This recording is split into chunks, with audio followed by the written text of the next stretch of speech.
आज हम लोग इस वीडियो में देखेंगे फाइनेंशियल एंड मैनेजमेंट अकाउंटिंग की कुछ बेसिक चीज़ों को, जिसमें हम सबसे पहले देखेंगे कि अकाउंटिंग क्या होती है, बुक कीपिंग क्या होती है और बेसिक अकाउंटिंग कॉन्सेप्ट के बारे में देखेंगे वन बाय वन, जो कि हमारी हेल्प करेगी। ये हमारी वीडियो जो है हेल्पफुल होगी बीबीए के बच्चों के लिए, बीसीए के बच्चों के लिए, प्लस इंटर कॉमर्स के स्टूडेंट के लिए हेल्पफुल होगी, प्लस टीएसटी पीएचडी के लिए भी ये सही रहेगी।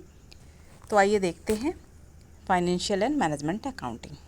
सबसे पहले हम इंट्रोडक्शन में हम देखेंगे बुक कीपिंग। सबसे पहला टर्म्स हमारा आता है book keeping. What is book keeping? तो यहाँ पे देखिए, बुक कीपिंग का मतलब ही होता है कि हम क्या कर रहे हैं कि एक रिकॉर्ड कर रहे हैं। Book keeping is a art. Book keeping क्या है? एक रिकॉर्डिंग का एक स्टेटमेंट है जिसमें हम किसी भी रिकॉर्ड को मेंटेन करने का काम करते हैं। यहाँ पे देखिए, book keeping is a art of keeping account in a regular and systematic manner. Book keeping में हम क्या करते हैं? किसी भी रिकॉर्ड को मेंटेन करते हैं। किस बेसिस पे? रेगुलर एंड सिस्टमेटिक बेसिस पे। यानी रेगुलरली जो भी ट्रांजैक्शन पर डे हो रहे हैं उनको हम रिकॉर्ड करने का काम करते हैं एक सिस्टमैटिक मैनर में, यानी कि एक क्रोनोलॉजिकल ऑर्डर में। क्रोनोलॉजिकल ऑर्डर का मतलब ये होता है कि जो फर्स्ट ट्रांजैक्शन होता है उसको सबसे पहले रिकॉर्ड करते हैं और फिर जो सेकंड ट्रांजैक्शन होता है उसे हम सेकंड नंबर पे रिकॉर्ड करते हैं। तो बुक कीपिंग बेसिकली क्या होता है? इसे आर्ट है अकाउंटिंग रिकॉर्ड को मेंटेन करने के लिए, जो रेगुलर बेसिक पे हो और सिस्टमैटिक मैनर में हो। This means that firms has to record the event affecting it in such a way that's a correct picture can emerge whenever needs। अब हम ये रिकॉर्ड मेंटेन क्यों करते हैं? बुक कीपिंग में जो हम अकाउंटिंग करते हैं वो क्यों करते हैं?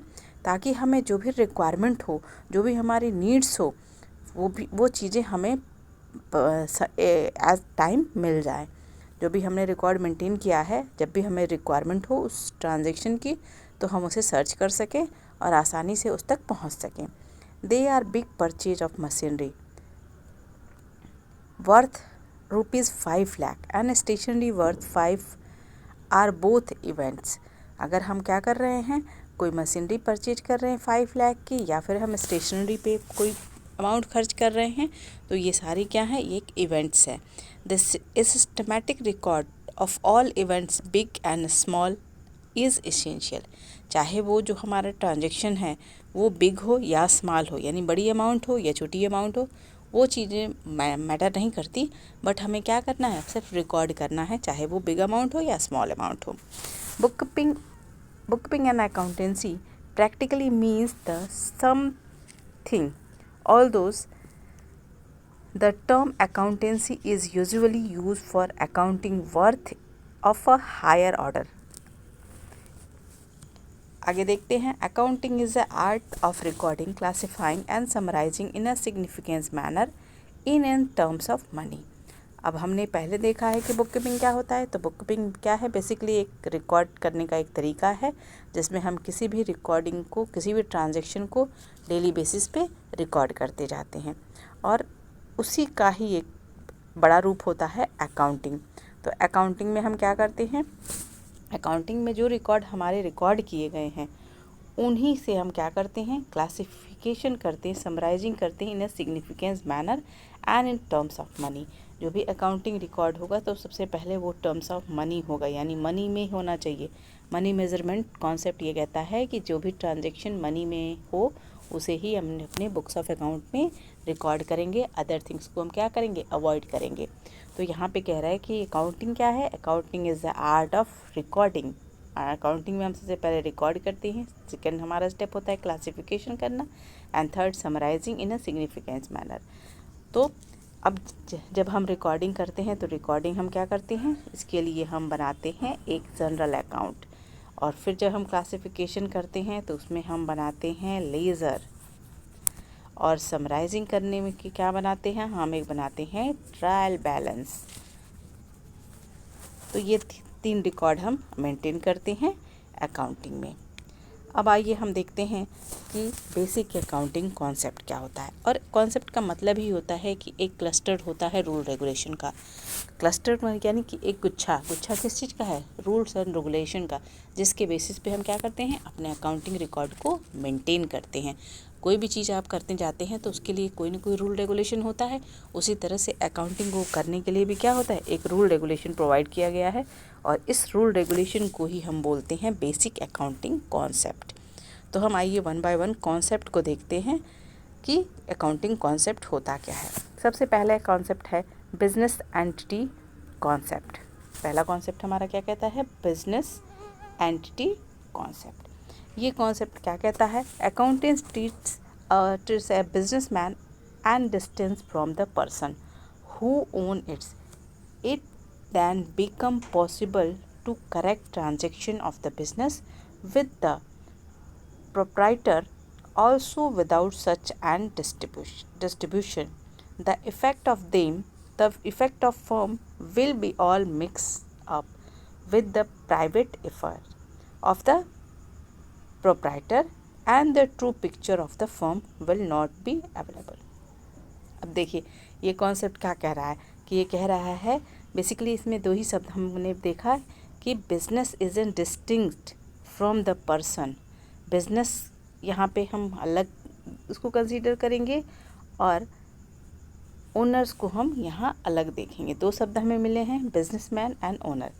तो जो व्यक्ति बिजनेस कर रहा है वो उसकी अपनी अलग सेपरेट एंटिटी है और बिजनेसमैन की अलग एंटिटी है और बिजनेस की अलग एंटिटी है। दोनों अलग अलग चीज़ें हैं। भले ही एक बिजनेसमैन ही बिजनेस कर रहा हो लेकिन उसके बिजनेस का अमाउंट अलग कंसीडर होगा और उसके पर्सनल जो खर्चे हो रहे हैं उसके अमाउंट को हम अलग अलग कंसीडर करेंगे। क्यों? क्योंकि बिजनेस एंटिटी ये कॉन्सेप्ट कहता है कि जो हमारा ओनर है वो अलग है और जो हमारा बिजनेस है वो अलग है। दोनों अलग अलग हैं। भले ही बिजनेसमैन जो है वो ओनर है और वही बिजनेस कर रहा है बट उसके बिजनेस और उसकी अपना पर्सनल दोनों एक्सपेंसेस अलग अलग होते हैं और इसी कॉन्सेप्ट को लेके हम चलते हैं। अब इस कॉन्सेप्ट में क्या क्या होता है, दिस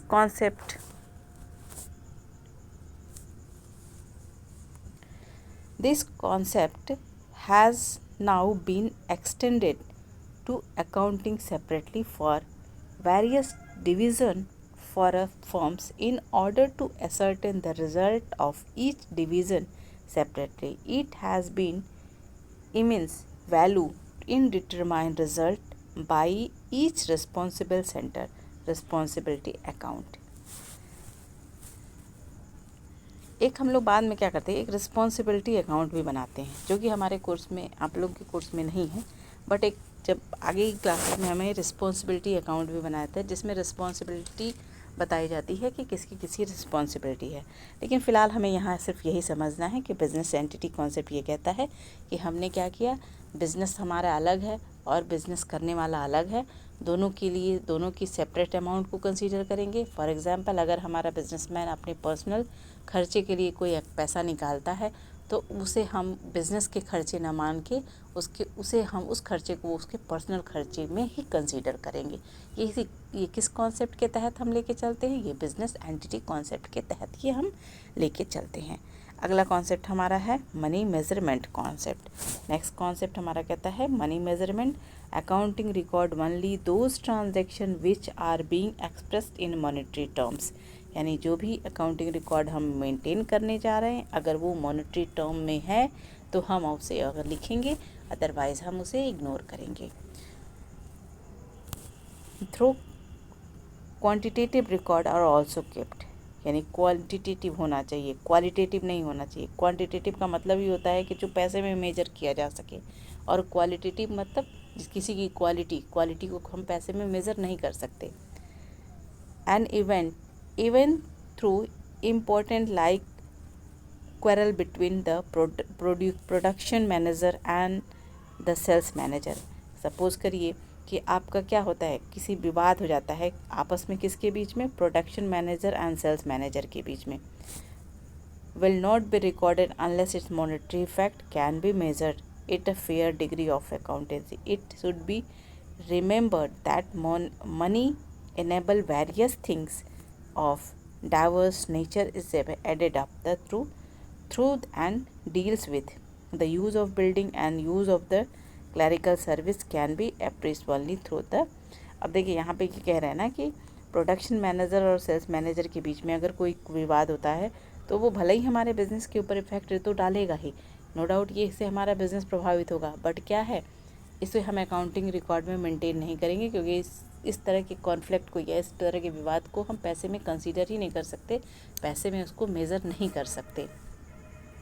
तो यानी हम यहाँ पे क्या करेंगे, उसी इवेंट को लेंगे जो कि हमारे मनी नेचर के हों, मनी आ रही हो या मनी जा रही हो। नेक्स्ट हमारा है कॉस्ट कॉन्सेप्ट। कॉस्ट कॉन्सेप्ट क्या कहता है? कॉस्ट कॉन्सेप्ट ये कहता है कि जो भी चीज़ें हमारी हैं वो कॉस्ट बेसिस पे ही हम लेंगे। Transaction are entered in the books of account at the moment actually involved, suppose a firm। यानी कि हम कॉस्ट कॉन्सेप्ट में क्या करेंगे, किसी भी प्रोडक्ट की कॉस्ट वैल्यू को ही लेके चलेंगे कि उसकी कॉस्ट वैल्यू क्या है। सपोज एग्जांपल दिया है, suppose a firm purchase a piece of land. ये फर्म क्या कर रही है, एक ज़मीन खरीद रही है, but consider at in worth. तो इस क्या हो रहा है, इस जो ज़मीन हम खरीद रहे हैं इसकी वैल्यू क्या हो रही है, बढ़ जा रही है। The purchase of land will be recorded. भले ही उसकी वैल्यू बढ़ जा रही है, बाद में उसकी वैल्यू बढ़ रही है, लेकिन हम बड़े प्राइस पे कंसीडर नहीं करते, बड़े प्राइस को अपनी बुक्स ऑफ अकाउंट में नहीं मेंटेन करते, बल्कि जो कि परचेजिंग प्राइस है, ये आपकी परचेजिंग प्राइस है, तो परचेजिंग प्राइस पे ही हम अपने बुक्स ऑफ अकाउंट में उस प्रॉपर्टी को मेंटेन करेंगे। तो कॉस्ट कॉन्सेप्ट क्या कहता है कि जिस प्राइस पे हमने कोई प्रोडक्ट परचेज किया है उसी प्राइस पे हम उसे दिखाएंगे, ना कि बढ़े हुए प्राइस पे। नेक्स्ट कॉन्सेप्ट हम देखते हैं going concert concept. Going concert concept हमारा क्या कहता है, ये मान के चलता है कि हमारी बिजनेस क्या होगी, लॉन्ग लाइफ होगी। It assume that the business will existence a long life and transaction are recorded from the point of view। और इसी पॉइंट ऑफ व्यू को हम मानते हुए क्या करते हैं, बिजनेस में अकाउंटिंग रिकॉर्ड को मेंटेन करते हैं।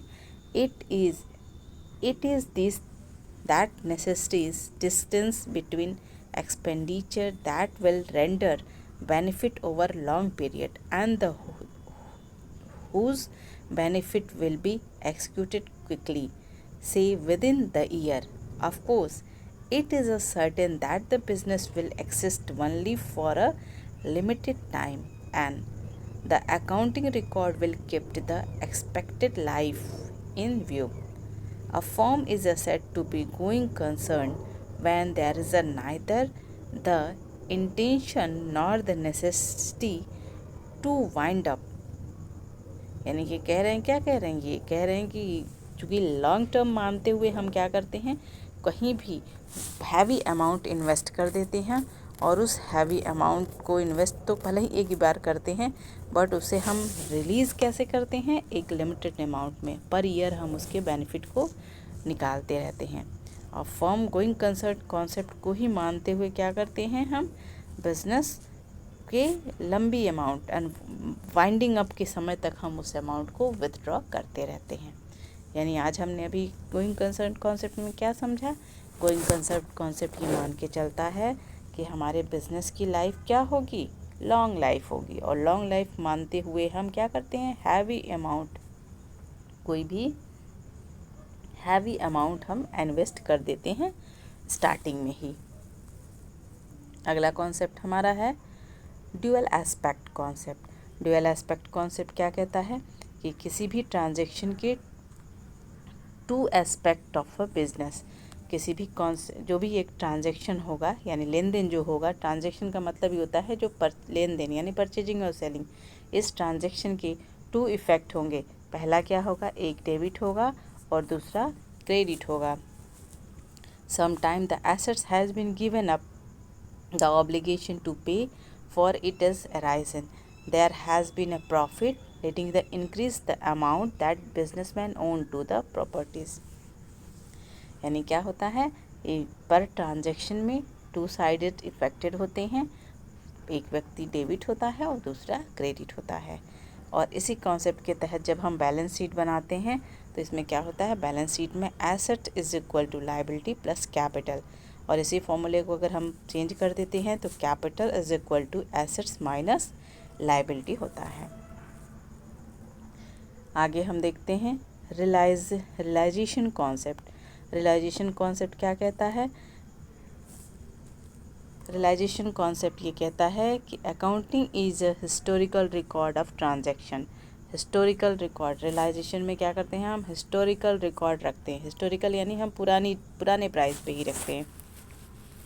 It records what has happen, it does not anticipate event through anticipated adverse effect or event that has already occurred are usually recorded. This is the great important in stopping business firm from inflating these profit by recording sales and income that are only liking to occur unless money has been realized, either cash has been received or a legal obligation to pay has been assumed by the customer. No scale can be said to have taken place and no profit or income can be said to have arisen. Realisation concept क्या कहता है? ये भी ये कहता है कि जब भी हम कोई ट्रांजैक्शन करते हैं, ऑलरेडी अकर्ड हो जाते हैं, यूजुअली रिकॉर्ड, तो हम उसे रिकॉर्ड कर लेते हैं। यानी ट्रांजैक्शन जो ही हमारा कंप्लीट हुआ तो ही हमने क्या किया? रिकॉर्ड कर लिया। This is the great important in stopping business form from inflating. यानी क्या कह रहे हैं? इट इज़ अ बहुत इंपॉर्टेंट फैक्टर है। कब? द फर्म अपनी बिजनेस को क्या हो? इन्फ्लेशन की कंडीशन में। इन्फ्लेशन का मतलब ये होता है कि मार्केट में क्या है? इन्फ्लेशन की कंडीशन चल रही है, यानी कि पैसा तो बहुत ज़्यादा है बट पैसे का क्या है? वैल्यू कम हो जा रहा है। These profit of recorded the sales and income is only likely the accrual useless money has been realized. यानी accrual basis से ये मिलता जुलता है और has been realized and cash has been received or a legal obligation to pay. यानी या तो कैश रिसीव हुई हो या फिर लीगल ऑब्लिगेशन पे हुआ हो कस्टमर के थ्रू। अगला हम देखते हैं एक्रूअल कॉन्सेप्ट। एक्रूअल कॉन्सेप्ट क्या कहता है? When an event take place or a transaction entered into the consequence are bound to follow. For example, if one borrows, अगर कोई borrow कर रहा है and become interest if the paid. Accrual concept में basic देखिए क्या होता है? एक्रूअल कॉन्सेप्ट ये कहता है कि जब कोई ट्रांजैक्शन हमारा कंप्लीट हो हम उसे अपने बुक्स ऑफ अकाउंट में रिकॉर्ड कर लेंगे। पैसा रिसीव हुआ हो या ना हुआ हो, डजंट मैटर।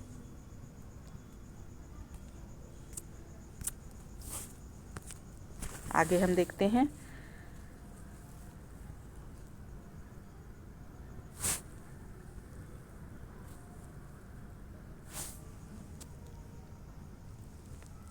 देखिए पीरियोडिकली पोस्चुरेट, ये क्या कहता है? ये कॉन्सेप्ट हमारा ये कहता है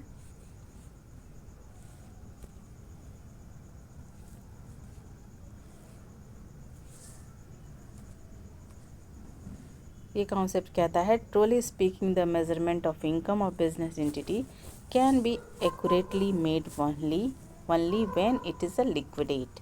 यानी कह रहे हैं कि जब हमारी अकाउंटिंग रिकॉर्ड मेंटेन करने समय ये business entity can be accurately made only when this is liquidate but in the going concern posture assume that continue of business for many year.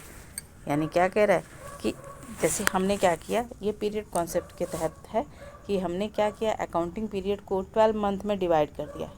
यानी हमने अकाउंटिंग पीरियड को 1 अप्रैल टू 31 मार्च तक ले लिया। 12 month का ये हमारा डिवीज़न हो गया। तो हमने हर ईयर को, मान लीजिए सपोज़ करिए बिज़नेस हमारा 10 ईयर चला। अगर बिज़नेस हमारा 10 ईयर चल रहा है तो 10 ईयर को भी हमने 10 पार्ट में बांट दिया है। तो लेकिन हमारा एक तो कॉन्सेप्ट हमारा गोइंग कंसर्न कॉन्सेप्ट क्या कहता है? यहाँ पे दिया है कि but the going concern concept हमारा ये कहता है कि बिज़नेस हमारी लॉन्ग लाइफ चलेगी। बट यहाँ पे ये पीरियड कॉन्सेप्ट हम कहता है कि हमने बिज़नेस को क्या किया है? 12 मंथ में डिवाइड कर दिया है, यानी सब डिवीज़न कर दिया। जो 10 ईयर है 10 ईयर को भी हमने सब डिवाइड करके 12 मंथ का 10 पार्ट कर दिया।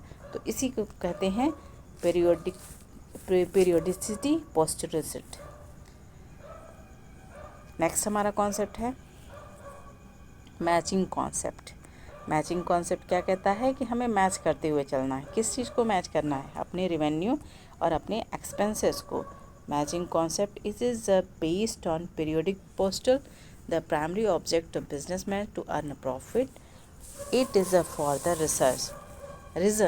reason that measures share of attention of the accountant absolute involve the techniques, because matching concept involve two question: what criteria should be used and the basis of accounting cost and future period, and how shall it expectation of production and service factor to be measured.